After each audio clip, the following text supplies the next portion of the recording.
Hey guys, I'll be showing you how to install NodeJS onto your servers today. On this document page, you'll see two download links you can download from. We recommend downloading from the first one right here. So that's what we're going to do.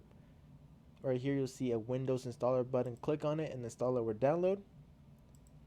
Open up the installer for Node.js and hit run. Next, accept the terms. Next again. Then right here is this npm package manager.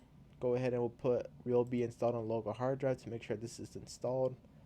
Next, you don't need that, and install.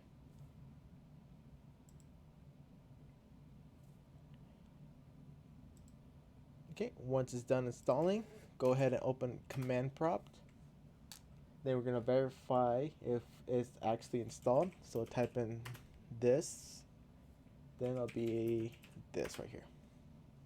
And as you can see, they are both installed correctly, and you can see the commands I put in, which is right here. Everything's on the documents page for you, and that's all.